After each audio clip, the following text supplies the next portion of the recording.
You're just safe and convenient, not the man of my dreams, she admitted while planning trips with another guy. So I told her she was free to go and ghosted her completely. Now he's dumped her, she's couch surfing, and I calmly sent her away when she showed up at my family gathering. Hey, viewers, before we move on to the video, please make sure to subscribe to the channel and hit the like button if you want to see more stories like this. Thanks. I thought I knew what it meant to be in a committed relationship. You find someone you love, you treat them with respect, you sacrifice a little here and there because building a future together is supposed to be worth it. That's what I thought I was doing with Emma. Emma and I met in college. She was ambitious, funny, the kind of girl who lit up a room just by walking into it. I wasn't flashy or loud like some of the guys she hung around with, but she always said she liked how steady I was. You're the kind of man I can count on, she told me once when we were studying late for finals. That stuck with me. I figured that was a compliment, being the dependable guy. Fast forward 4 years, and we were both out of school, trying to figure out real adult life. I had a steady job in IT, nothing glamorous but good money and room to grow. Emma was working in marketing, hopping between contract positions and chasing what she called her dream role. She had expensive tastes, always wanting the newest phone, the weekend trips, the trendy restaurants. I picked up extra freelance projects when I could just so we could afford those things. I never complained. I thought that's what you did for someone you planned to marry someday. Looking back, I can see the shift started slow. She'd scroll through Instagram and make little comments about influencers traveling in Bali, couples posting their soft life routines. I'd hear her sigh under her breath and say things like, "They look so happy, so alive." I'd brush it off, thinking she was just daydreaming. Then she started making comparisons. Nothing too sharp at first, just small digs. Like when I suggested we go away for a long weekend somewhere affordable. She wrinkled her nose and said, "That sounds safe. Don't you ever want to just do something wild? Like pack up and go to Europe for a month?" I laughed it off, saying we'd get there someday, when money and timing lined up. She rolled her eyes and muttered, "Someday. You and your plans." I started to notice her phone more. The late-night texts, the smile she tried to hide. When I'd ask who it was, she'd casually say, "Just friends from work." She never let me see the screen for long. I didn't push, because I trusted her. I thought couples were supposed to give each other space. Around that time, I started talking about moving in together. We were spending most nights at each other's places anyway, and I figured combining rent would help us save toward buying something of our own. I brought it up over dinner one night, excited, expecting at least a smile. Instead, she looked uncomfortable. "Move in," she repeated, twirling her fork. "That feels heavy. Like, I don't know if I'm ready for that." I was taken aback. "We've been together 4 years, Em. Isn't that the natural next step?" She shrugged, avoiding my eyes. I don't know if settling into an apartment is really what I want right now. It sounds boring." That word stung. Boring. I told myself she was just stressed, maybe worried about losing her independence. I didn't push the topic, but things didn't get better. She started bailing on our plans last minute, always with excuses about work, happy hours, or networking events. I'd see tagged photos online, her out with the same group of friends, and always standing next to the same guy. Tall, loud, the type who ordered shots for the whole table. One night, she came home late, smelling like tequila and perfume, laughing to herself as she kicked off her heels. I asked if she was okay, if she had fun. She gave me this distracted smile and said, "Yeah, it was amazing. You should try being more spontaneous sometime." Then she just went to bed. I lay awake staring at the ceiling that night, feeling a pit open in my stomach. Something was wrong. I knew it, even if I didn't want to admit it. I kept telling myself that I was being paranoid, that she was just going through a phase, that she'd remember all the nights I stayed up helping her polish her resume, the times I cooked for her after she had a long day, the way I always made sure she never worried about bills. I thought love meant being the safe harbor someone could always return to. I didn't realize she was already looking for a storm. A week after that uneasy dinner, I decided to bring up the moving in idea again. Not because I wanted to pressure her, but because I thought maybe I hadn't explained myself well enough the first time. I wanted her to know I wasn't rushing, just that I saw us as a team, and I wanted to build something real. We were sitting on the couch, eating takeout. I waited until she set her chopsticks down, then said quietly, "Em, I've been thinking about what I said before, about us moving in together. I don't mean we have to do it tomorrow, but I'd like to start planning. I think it would be good for us." She leaned back against the cushions, arms crossed. "Why do you keep bringing that up?" I frowned. Because I love you. Because I thought that's where we were headed. She gave this half smile, the kind that wasn't amused but wasn't kind either. You really don't get it, do you? My chest tightened. Get what?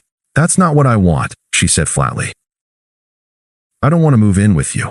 I don't want the boring couple apartment, splitting rent, cooking dinner every night. That's not my dream. Boring. I repeated, my voice low. She nodded, almost eagerly now that she'd started. Yeah, boring. You're safe, convenient, reliable. The kind of guy women settle for when they're tired of chasing what they actually want. You're not the man of my dreams. It was like a punch to the gut. For a second I couldn't breathe. Convenient. I asked finally. That's all you think I am to you?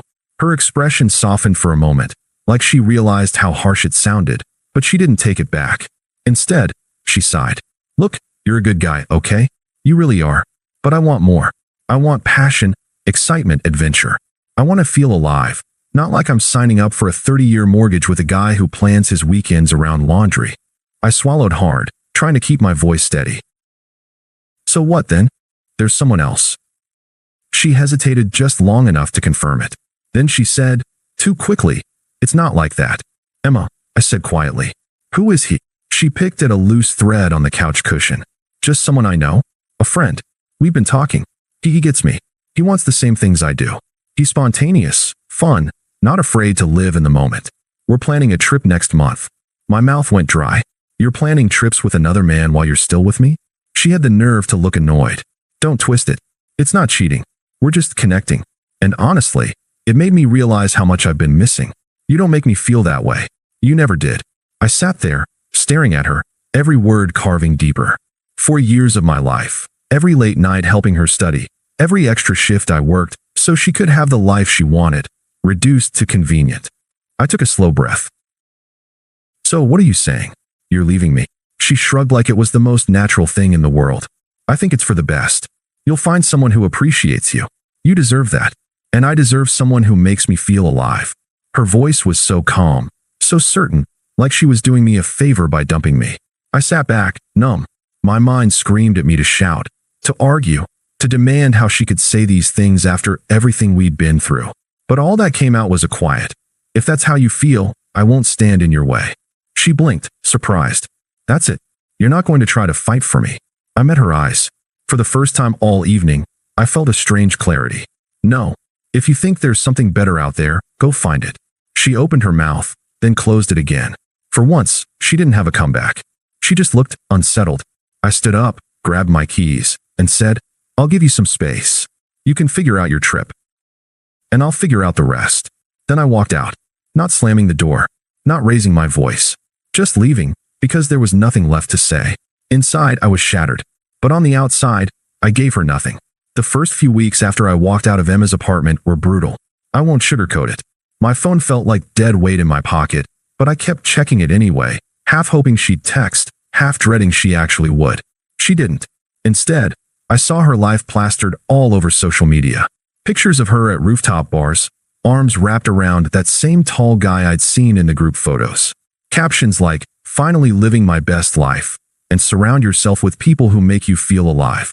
Friends cheered her on in the comments. I sat in my empty apartment scrolling through it, feeling like someone had ripped the floor out from under me. I had been her rock, her steady place, her safe option, and she tossed me aside like I was a placeholder until something more exciting came along. Mutual friends tried to tiptoe around it, but eventually one of them slipped. Yeah, Emma and Ryan are pretty serious, they said, almost apologetically. She said you two weren't working out. Not working out. That was her summary of 4 years. The nights were the worst.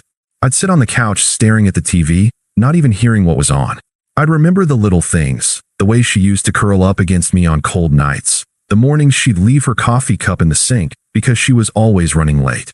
Those habits that used to annoy me suddenly felt like they belonged to a life that wasn't mine anymore. I didn't text her. Not once. I wanted to. God, did I want to. I wanted to demand how she could replace me so easily, how she could belittle everything we had with one cruel sentence. But I knew it wouldn't change anything. Begging wouldn't make her respect me. Anger wouldn't make her regret it. So I stayed quiet. Instead, I started focusing on myself, though it wasn't some grand transformation at first. It was small things. Going to the gym again, even when I didn't feel like it. taking extra hours at work, not because I needed the money anymore, but because it distracted me. Calling my parents more often, grabbing beers with coworkers I used to brush off. The silence started to shift. At first, it was crushing, the kind of silence that makes you feel hollow inside. But slowly, it became peaceful. No more waiting for her texts.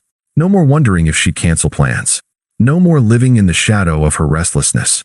I realized how much of myself I'd given up trying to keep her happy. I'd worked late to afford trips she barely remembered. I'd downplayed my own interests to match hers. I'd convinced myself that being safe and reliable was enough, because that's what she told me she liked. But safe and reliable had become insults in her mouth. One night, scrolling through my phone, I saw another photo of Emma and Ryan. They were on a beach somewhere, both of them sunburnt, holding fruity drinks. The caption read, "With the man of my dreams sparkles." For the first time, instead of hurting, I laughed. Not a bitter laugh, just a quiet, almost tired laugh. Because if she really thought this was her dream, then maybe I had dodged something I didn't even realize was coming. And somewhere deep down, I started to believe that losing her wasn't the end of my story. It was just the end of a chapter I'd been holding onto too tightly. It was about 6 months later when I started hearing whispers about Emma again. I wasn't looking for them, but mutual friends couldn't help themselves. "Hey, did you hear about Emma and Ryan?" one coworker asked me at happy hour. I shrugged, pretending not to care. He grinned. "Guess he's been seeing someone else." Like, multiple someones. Apparently one of them is in her friend group. I kept my face neutral, but inside, something in me eased. The updates trickled in slowly after that. Emma had quit her job, the same marketing role she used to brag about, because of stress. The vacation photos dried up. Her Instagram went from flashy trips to vague, inspirational quotes about healing and focusing on yourself. The comments from her friends grew fewer, then stopped altogether. Meanwhile, Ryan made no effort to hide who he was. He paraded a new girlfriend around within weeks, then another one after that. He wasn't the man of her dreams. He was just another loud, selfish guy chasing whatever thrill came next. And Emma had given up everything for him. I never gloated out loud, but I won't lie. It felt like karma had finally punched its ticket. By then, my life looked very different. I had gotten a promotion at work, taken on a leadership role that actually excited me. I had joined a hiking group on weekends, gotten into better shape, even started dating casually again. Not rushing, just enjoying meeting people without the weight of someone else's contempt on my shoulders. For the first time in years, I felt good, peaceful, like I could breathe without worrying if I was enough for someone. And just when I had finally stopped thinking about her at all, that's when she came back. The first message was short. "Hey, been thinking about you. Can we talk?" I stared at it for a while before locking my phone. I didn't reply. A few days later, "I owe you an apology. I wasn't fair to you. Can we meet for coffee?" Again, silence from me. Then the call started. Unknown numbers I didn't pick up. Voicemails with her voice cracking. "Please, I just want to explain. You were the only one who really cared about me." I ignored them all. But Emma wasn't used to being ignored. One evening, I was coming home from work when I saw her waiting by my building. She looked nothing like the girl who had told me I was just safe and convenient. Her makeup was smudged, her hair messy, her confidence gone. "Finally," she said, forcing a smile. "I was starting to think you were avoiding me." I kept my tone flat. "I was." She flinched, then quickly tried to recover. "Look, I know I messed up. Ryan, he wasn't who I thought he was. He cheated on me. He used me. Emma," I interrupted calmly. "That's not my problem." Her eyes widened. "You don't even care?" I shook my head. "Not anymore." She reached out, touching my arm. "But you were always there for me. You were the one who made me feel safe. I didn't realize how much I needed that until it was gone. Please, can't we just start over?" I stepped back. "No." Her face twisted, desperate now. "You can't seriously be throwing away what we had for years, and you won't even give me a chance to make it right." I met her gaze, steady. "You threw it away the day you told me I was just convenient. You don't get to come back now that your dream blew up in your face." Her voice rose, sharp and angry. "So that's it? You're just going to be cruel? After everything I meant to you?" I almost laughed at the irony. "Cruel? Emma, you looked me in the eye and told me I wasn't the man of your dreams. That I was boring. That I was just a placeholder until you found someone better. You don't get to rewrite that because you're lonely." For a moment, she just stood there, speechless. Then she tried one last time, her voice trembling. "But I love you. I always did. I didn't see it then. Please, I need you. I took a slow breath, letting the silence hang heavy between us. Finally, I said, you were right, Emma. I was safe and convenient for you. But for me, losing you was the best thing that ever happened. I don't think about you anymore. You don't matter in my life. Her mouth opened like she wanted to argue, but nothing came out. I stepped past her, unlocked the building door, and went inside without looking back. That was the last time I saw her in person. Looking back now, I realized something important. The betrayal, the humiliation, the silence, all of it hurt more than I thought I could handle. But it also stripped away the illusion I'd been living under. I had been bending myself into the shape she wanted, and in the end, it still wasn't enough. What she saw as boring, someone else will see as steady, loyal, dependable. What she dismissed as convenient, someone else will value as commitment. But the biggest difference is that I don't need her validation anymore. I'm not chasing her ghost or anyone else's approval. Emma was right about one thing. She wanted to feel alive. She just didn't realize that I've never felt more alive than the day I finally walked away. Thanks for watching. Make sure to subscribe to the channel and hit the like button. What do you think about this story? Share it in the comments.